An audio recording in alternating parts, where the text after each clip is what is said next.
जिक्र करते हुए मुख्यमंत्री योगी आदित्यनाथ ने कहा है कि मथुरा और वृंदावन की गलियां भी इंतजार कर रही होंगी। बड़ी खबर आपको बता दें, सीएम योगी ने बड़ा बयान दिया है। राम मंदिर का जिक्र करते हुए बोले सीएम योगी आदित्यनाथ, तो मथुरा और वृंदावन की गलियां भी इंतजार कर रही होंगी, ऐसा मुख्यमंत्री योगी आदित्यनाथ ने कहा है। होली खेले रघुवीरा भजन तो हम लोगों ने खूब सुना, लेकिन सचमुच पहली बार 500 वर्षों में अयोध्या धाम में मर्यादा पुरुषोत्तम भगवान श्री राम अपने धाम में विराजमान होकर के होली के साक्षात दर्शन भी हम सबको कराए और मथुरा वृंदावन की कुछ गलियां भी इंतजार तो कर ही रही होंगी। अब सीधे आपको लेकर चलते गाजियाबाद, जहां मुख्यमंत्री योगी आदित्यनाथ संबोधित कर रहे हैं। प्रदेश सरकार में मेरे सहयोगी मंत्रीगण श्री सुनील शर्मा जी, असीम अरुण जी, कपिल देव अग्रवाल जी, नरेंद्र कश्यप जी, आप सबके लोकप्रिय प्रत्याशी, लोकप्रिय विधायक श्री अतुल गर्ग जी, अजीत पाल त्यागी जी, नंद किशोर गुर्जर जी, धर्मेश तोमर जी, एमएलसी दिनेश गोयल जी,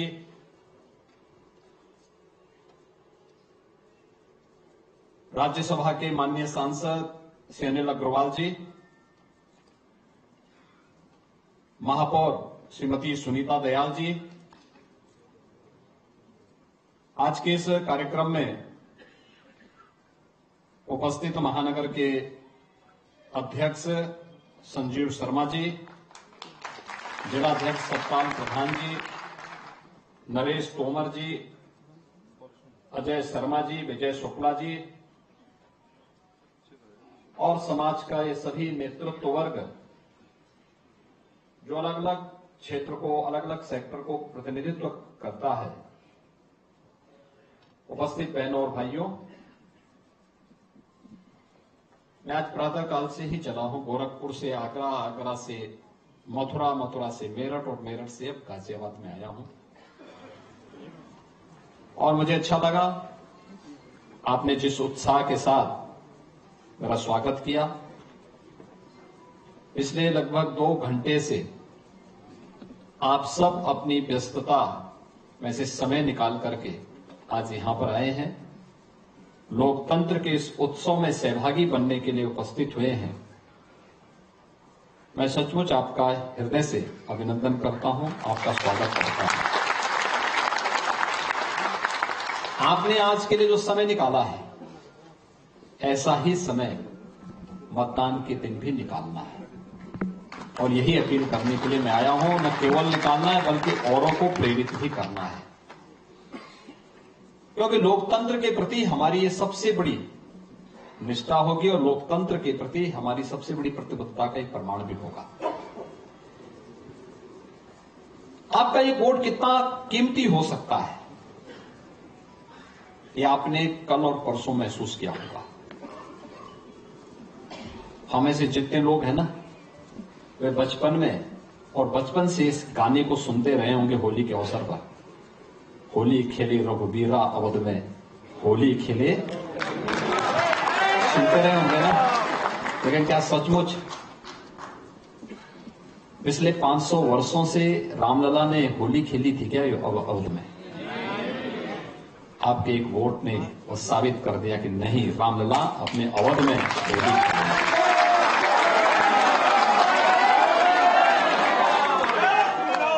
आपका एक वोट देश की तकदीर को कैसे बदल सकता है।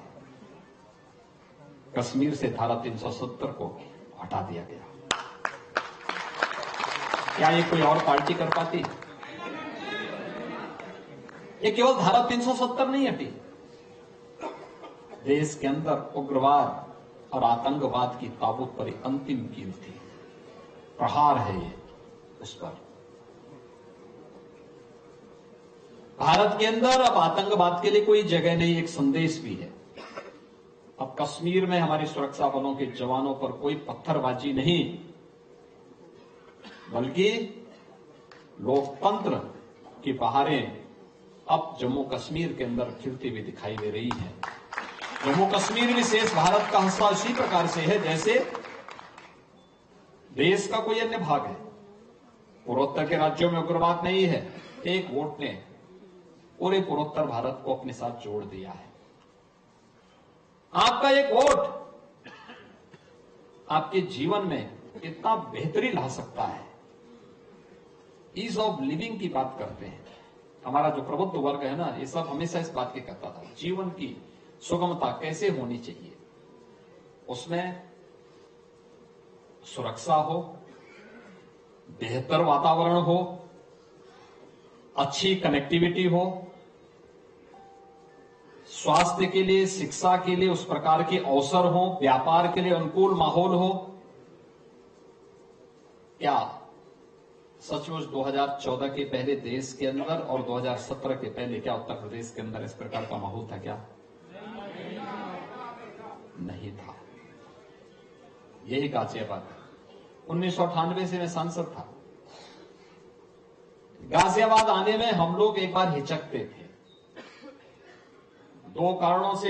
एक, गाजियाबाद अपराध के लिए और दूसरा गाजियाबाद गंदगी के लिए। ये दो के लिए बहुत पैसा था। इस प्रकार की अव्यवस्था थी और आज गाजियाबाद स्मार्ट सिटी में नंबर बनाता है। गाजियाबाद पुलिस कमिश्नरेट का, पुलिस रिफॉर्म का सबसे अच्छा उदाहरण बनता जा रहा है। ये गाजियाबाद की पहचान बन गई। सुरक्षा का बेहतर माहौल। अभी मैं यहां पे रियल एस्टेट से जुड़े हुए लोगों का परिचय ले रहा था। यानी वर्षों से जिन लोगों को मकान नहीं मिल पाए थे, आज गाजियाबाद में संभव हो पाया है कि उन बायर्स को बिल्डर समय पे मकान दे रहे हैं और बेहतर तरीके से दे रहे हैं। क्या चेहरे पे चमक है उन लोगों की, जिन लोगों को वर्षों के बाद अपना आवास मिला है। ये केवल बिल्डर की गलती नहीं थी, सरकार की अकर्मण्यता भी थी, जो निर्णय नहीं ले पा रही थी। सरकार ने निर्णय लेना प्रारंभ किया, एक साथ दोनों के साथ संवाद बनवाया। आज परिणाम क्या है? बिल्डर बायर की समस्या का समाधान अंतिम निष्कर्ष पर पहुंच रहा है। लाखों लोगों को उसका आवास मिल रहा है। लाखों लोगों का मतलब, लाखों परिवारों का मतलब, लाखों लोग उससे लाभान्वित होंगे। उनका ईज ऑफ लिविंग उनके लिए वही है, एक आवास सिर ढकने के लिए। अब किराए पे नहीं रहना पड़ेगा, अपने स्वयं के मकान पर रहना पड़ेगा, एक स्वावलंबन का माहौल उसके घर के लिए।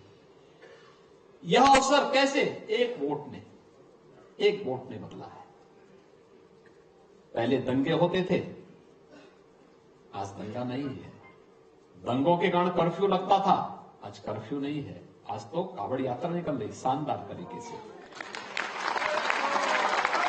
पहले कावड़ यात्रा इसलिए नहीं निकलती थी कि कुछ लोगों को कष्ट होगा, कुछ लोगों को कष्ट होगा। हमने कहा कि भी देखो, हम किसी को कष्ट पहुंचाने के लिए नहीं आए हैं, हम तो समाज को संतुष्ट करने के लिए आए हैं। और समाज की संतुष्टि यह है कि आस्था का सम्मान होना चाहिए। भारत की सनातन आस्था का सम्मान होना चाहिए और आस्था का सम्मान कावड़ यात्रा से होगी। हमारा सनातन धर्मावलंबी किसी को छेड़ता नहीं है, शांतिपूर्ण तरीके से, सौहार्दपूर्ण तरीके से जीवन यापन करना चाहता है। कावड़ यात्रा का जब निर्णय था, बहुत कठिन निर्णय था, क्योंकि इससे पहले बैन था, कोई राज्य नहीं निकालने दे रहा था और ये सब चीजें तय थी पहले से। एक लिखित डॉक्यूमेंट बना हुआ था, उसके अनुसार सब लोग उसको केवल लागू करते थे। हमने कहा भी क्या है, क्या बैठक हुई? उन्होंने कहा सब बैठक हो गई। अरे हमने कहा हुआ क्या, क्या तय हुआ? कहा सब कावड़ यात्रा नहीं निकल पाए। तो मैंने कहा फिर हम लोग क्या यहां ताली बजाने के लिए आए हैं क्या?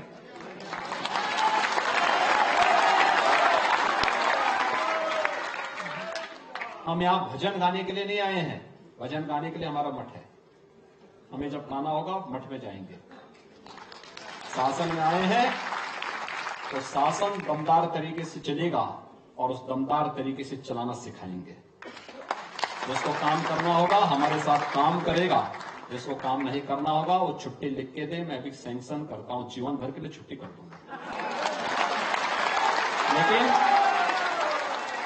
मेरी डिक्शनरी में ना शब्द नहीं होगा। हमें निकालना है तो निकालना है। कांवड़ यात्रा यूपी के अंदर निकलेगी, चाहे अन्य राज्य स्वीकृति दे न दे, यूपी के अंदर हम निकालेंगे। लोगों ने कहा करोड़ों लोग आएंगे, मैंने कहा ये तो और अच्छा अवसर है, और अच्छा अवसर है अपने आप को साबित करने का कि हम करोड़ों लोगों को शांतिपूर्ण तरीके से, और हमने किया, करके दिखाया। हमने देखा होगा कांवड़ यात्रा भी शानदार तरीके से चली। कुंभ में 24 करोड़ लोग आए, श्रद्धालु आए, तिनका नहीं हिला। अभी अयोध्या में लगभग 1.5 करोड़ श्रद्धालु दर्शन कर चुके हैं। कितना शांतिपूर्ण तरीके से दर्शन चल रहा है। जो जा रहा है नई अयोध्या में अभिभूत तो हो ही रहा होगा ना। अब उसको लग रहा है ना ये अयोध्या है। एक वोट ने ये चेंज लाया है। बहनों और भाइयों, आज वही कहने के लिए मैं आया हूं कि सबसे पहला काम, आप सभी लोग समाज का नेतृत्व करते हैं, समाज को अपने अपने सेक्टर में नेतृत्व प्रदान करते हैं। आपकी जिम्मेदारी बनती है लोगों को लोकतंत्र के प्रति जागरूक करके वोट डालने के लिए प्रेरित, स्वयं भी हो और लोगों को करें भी। बहस नहीं, वोट, उसकी कीमत, और उसके लिए अपने आप को तैयार करना। दूसरा, जो चेंज आया है पूरे देश के अंदर, यह एक करिश्माई व्यक्तित्व के कारण, और वह नाम है देश के यशस्वी प्रधानमंत्री श्री नरेंद्र मोदी जी। मोदी जी के कारण दुनिया के अंदर भारत के पासपोर्ट की कीमत बढ़ी। मोदी जी के कारण देश की सीमाएं सुरक्षित हुई। मोदी जी के कारण आंतरिक सुरक्षा की स्थिति बेहतर हुई। मोदी जी के कारण आधुनिक इंफ्रास्ट्रक्चर, रैपिड रेल, ये 12 लेन का express highway, airport, air connectivity. आप तो देखो हिंडन में भी एयरपोर्ट और जेवर में भी भारत का सबसे बड़ा एयरपोर्ट गाजियाबाद के नजदीकी बनता है। हम मेट्रो की कनेक्टिविटी दे रहे हैं वहां पे, रैपिड रेल से और मेट्रो से कनेक्ट कर रहे हैं गाजियाबाद को वहां से। तो आपके तो हर हाथ में लड्डू ही लड्डू है। पहले कोई गाजियाबाद आना नहीं चाहता था, आज कोई गाजियाबाद छोड़ना नहीं चाहता। ये अंतर है। यहां से रोड की कनेक्टिविटी भी बेहतर हुई है, और हम गाजियाबाद और मेरठ के बीच से गंगा एक्सप्रेस वे को भी लेकर के जा रहे हैं, जो आपको सीधे प्रयागराज तक जोड़ देगा। मात्र 7 से 8 घंटे में आप प्रयागराज पहुंच जाएंगे। 4 लेन की बेहतरीन कनेक्टिविटी, यानी 8 लेन का एक्सप्रेस हाईवे के साथ हम जोड़ देंगे। कितनी बेहतर कनेक्टिविटी। इस रूप में सुरक्षा का इतना वातावरण, पहले बेटी भी सुरक्षित नहीं थी, व्यापारी भी सुरक्षित नहीं था, और आज लोग कहते हैं कि साहब यूपी में अपराधी सुरक्षित नहीं है। देखो यही अंतर है। पहले बेटी अपने मां बाप को, भाई शादी ब्याह के बाद उसको जाना होता है ससुराल में, लेकिन पहले वह ससुराल जाने के पहले ही अपने मां बाप को छोड़ने के लिए मजबूर हो जाती थी, क्योंकि या तो स्कूल नहीं जा पाती, या जाना है तो फिर दूर रिश्तेदार में या हॉस्टल में उसको मां बाप डाल देते थे, क्योंकि हर मां बाप चिंतित रहता था। आज कोई बेटी की तरफ टेढ़ी नजर से देख नहीं सकता। और व्यापारी, तो आपने देखा होगा माहौल किस प्रकार का है। 40 लाख करोड़ रुपए का निवेश का प्रस्ताव यूपी में, और एक साथ, तो प्रस्ताव तो रिकॉर्ड है। एक दक्षिण भारतीय राज्य के एक वित्त सचिव मेरे पास आए अभी हाल ही में। उन्होंने कहा साहब एक बात बताइए कि जो ये आपका बजट है ये सही है या गलत है। हमने कहा आपको क्या लगता है। कहा साहब पहले तो वहां सोचा जाता था कि साहब यूपी तो कुछ नहीं कर सकता, अब 7.5 लाख करोड़ रुपए का बजट यूपी प्रस्तुत कर रहा है। मैंने कहा आपके यहाँ का कहां कितना है। कहा 3.5 लाख। तो मैंने कहा फिर मैं इसीलिए कहता हूं यूपी अब देश की अग्रणी अर्थव्यवस्था है। सबसे बड़ा बजट यूपी का। देश के अंदर किसी भी राज्य में सबसे बड़ा बजट आज के दिन पे यूपी का है।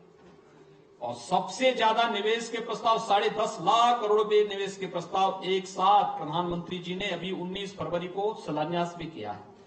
ये बदलता हुआ यूपी है और ये तभी संभव हो पाया है जब आपके एक वोट सही जगह लगा है।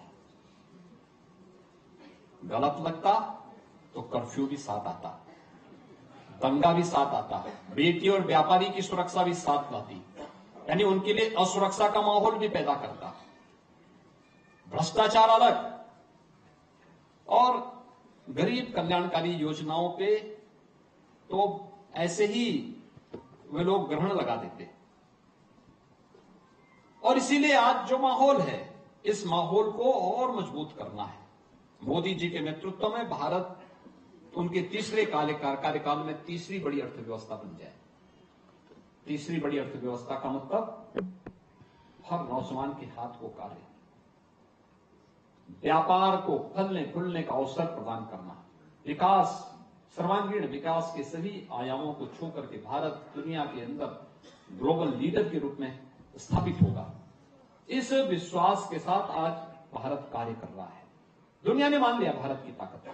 देश की, दुनिया की सबसे बड़ी उभरती हुई अर्थव्यवस्था के रूप में उभरता हुआ हमारा भारत, हर भारतवासी के लिए गौरव की बात होनी चाहिए। एक तरफ मोदी जी का नेतृत्व है जो भारत को तो सुरक्षित माहौल दे ही रहा है, दुनिया के अंदर क्राइसिस मैनेजमेंट में किस प्रकार की लीडरशिप होनी चाहिए मोदी जी से लोग सीख रहे हैं। दुनिया के अंदर कहीं भी कोई संकट आता है, भारत की तरफ आज लोग आशा भरी निगाहों से देखते हैं। कोई भी देश हो भारत की तरफ देखता है। ये जो परिवर्तन हुआ है, इस परिवर्तन के हम सब साक्षी बन रहे हैं। मैं तो अयोध्या में पहले भी और 22 जनवरी का भी मैं साक्षी हूं, उसके बाद भी मुझे कई बार जाने का अवसर मिला। देश का जो भी श्रद्धालु वहां आता है, कोई पिलर को पकड़ करके भावुक होता है, कोई जमीन पे लोड करके भावुक होता है। पीढ़ियों की तमन्ना एक साथ समाधान के रास्ते पर निकली है। लोग आस्थावान, हर आस्थावान आज प्रफुल्लित है, पीढ़ियों के प्रति कृतज्ञता ज्ञापित कर रहा है। यह अवसर आपके वोट ने बदली है और उसी वोट को, जो मोदी जी को दिया गया वोट है, उस वोट की कीमत आप सबको भी एहसास होना चाहिए। और उसी के प्रति एहसास व्यक्त करने के लिए और उसी का एहसास कराने के लिए आज मैं आपके बीच आया हूं। अभी चुनावी सभाएं प्रारंभ नहीं हुई, अभी तो केवल एक प्रत्याशी का परिचय भी आपके सामने है। कोई अपरिचित व्यक्ति नहीं है, एक परिचित चेहरा है और उस परिचित चेहरे को साथ ही एक सामान्य परिचय प्रबुद्धजनों के लिए और इस बात के लिए कि चुनाव के दौरान यह अपेक्षा करना कि प्रत्याशी घर घर आ सके बहुत कठिन होता है। हर व्यक्ति को प्रत्याशी स्वयं बनना पड़ेगा। हर प्रबुद्ध जन को स्वयं आगे आकर के इस नेतृत्व को स्वयं स्वीकार करना पड़ेगा और फिर उस अभियान के साथ आगे बढ़ना पड़ेगा। गाजियाबाद को हमने बदलते हुए देखा है और ये अच्छा है। पिछले 10 वर्ष में जनरल वीके सिंह जी के नेतृत्व में एक एक कार्यक्रम को उन्होंने यहां पे आगे बढ़ाने का काम किया है। लेकिन परिवर्तन एक व्यवस्था का पार्ट होता है और उस व्यवस्था के अंतर्गत श्री अतुल गर्ग जी को, जो वर्तमान में विधायक भी हैं और प्रदेश में पहले मेरे साथ सरकार में मंत्री भी रह चुके हैं, आज उनको प्रत्याशिता के रूप में पार्टी ने यहां पर आपके बीच में उतारा है। और इसीलिए उनके प्रति आप सब इस भाव के साथ कि प्रत्याशी घर घर आज के दिन पर जाए, क्योंकि यहां तो 26 अप्रैल को ही चुनाव होना है। तो 26 अप्रैल का मतलब आज से ठीक 1 महीने के अंदर चुनाव होना है और ये संभव ही नहीं। मैं मानता हूं, मैं सांसद रहा हूं और मैं मानता था कि सांसद जब 5 साल चलेगा तब गांव गांव जा पाएगा और जब वो 50 साल रहेगा तब वह घर घर जा पाएगा। तो घर घर जाना कठिन होता है। हाँ, जब एक बार चुन लिया जाए तो उसके बाद फिर गांव गांव में बुलाइए, कार्यक्रम गांव गांव में करिए, मोहल्ले मोहल्ले में करिए, तो ये तब संभव हो पाता है। और इसीलिए आज केवल इसी बात को लेकर के कि आज देश के अंदर जो चीजें चल रही हैं, हर व्यक्ति, विपक्ष के पास भी बोलने के लिए कुछ नहीं है। पहला चुनाव है जिसके परिणाम के बारे में हर व्यक्ति पहले से आसामित है। 18वीं लोकसभा और 18वीं लोकसभा के लिए होने वाले चुनाव के प्रति पहले से ही तय है। एक तरफ फैमिली फर्स्ट को लेकर के इंडी गठबंधन है, तो दूसरी तरफ एनडीए प्रधानमंत्री मोदी जी के नेतृत्व में एनडीए नेशन फर्स्ट की थ्योरी के साथ आपके सामने है, देश के सामने है। एक तरफ जातिवाद के नाम पर सामाजिक ताने बाने को छिन्न भिन्न करने वाला इंडी गठबंधन है, और दूसरी तरफ गरीब कल्याणकारी योजनाओं के माध्यम से देश के अंदर बिना भेदभाव के समाज के हर तबके को बिना किसी भेदभाव के सबका साथ और सबके विकास की भावना के साथ कार्य करने वाला एनडीए मोदी जी के नेतृत्व में है। मोदी मतलब 12 करोड़ अन्नदाता किसानों को प्रधानमंत्री सम्मान निधि का लाभ देने वाला। मोदी मतलब 10 करोड़ गरीबों के घर में उज्ज्वला योजना का सिलेंडर पहुंचाने वाला। मोदी मतलब 2.5 करोड़ घरों में बिजली के फ्री में कनेक्शन उपलब्ध कराने वाला। मोदी मतलब 60 करोड़ गरीब भारतवासियों को फ्री में 5 लाख रुपए की स्वास्थ्य बीमा का कवर देने वाला। मोदी मतलब 50 लाख स्ट्रीट वेंडर को पीएम स्वनिधि योजना के साथ जोड़ने वाला। मोदी मतलब देश के अंदर गांव हो, गरीब हो, किसान हो, नौजवान हो, महिला हो, समाज के प्रत्येक तबके को समाज की मुख्य धारा के साथ जोड़ करके आत्मनिर्भर भारत की परिकल्पना के माध्यम से विकसित भारत के लक्ष्य को प्राप्त करने के संकल्पवान शक्ति का नाम नरेंद्र मोदी। और मोदी जी के नेतृत्व में हम इस संकल्प को पूर्ति के माध्यम बने, हम भी इस संकल्प के साथ जुड़े, क्योंकि विकसित भारत तब होगा जब विकसित उत्तर प्रदेश होगा। और विकसित उत्तर प्रदेश के लिए विकसित गाजियाबाद, और विकसित गाजियाबाद के लिए एक साथ स्थानीय स्तर पर, राज्य स्तर पर और केंद्र स्तर पर बेहतर समन्वय के साथ काम करने वाली टीम, और उस टीम के रूप में आज भारतीय जनता पार्टी ने श्री अतुल गर्ग को आपके बीच में उतारा है। मित्रों, आप सबका सानिध्य और सहयोग उन्हें प्राप्त होगा, इसमें कोई संदेह नहीं। आपको उसे लीड भी करना है, आगे बढ़ करके, बढ़ चढ़ करके काम करना है।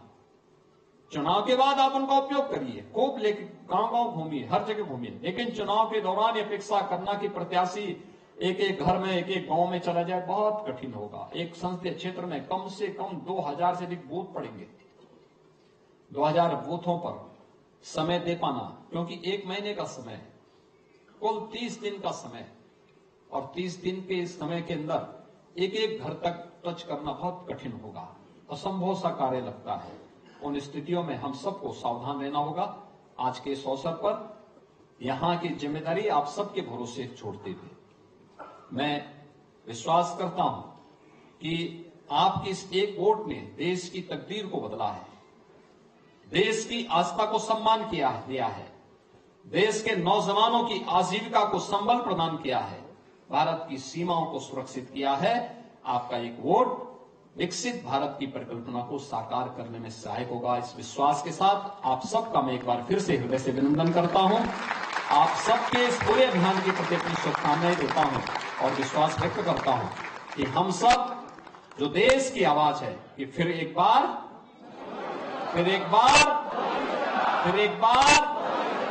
अब की बार इसको प्राप्त करने में सफल होंगे। आप सबके प्रति मेरी शुभकामनाएं। धन्यवाद। जय हिंद। बहुत धन्यवाद। एक बार बैठ जाएंगे भैया, सब लोग बैठ जाएंगे।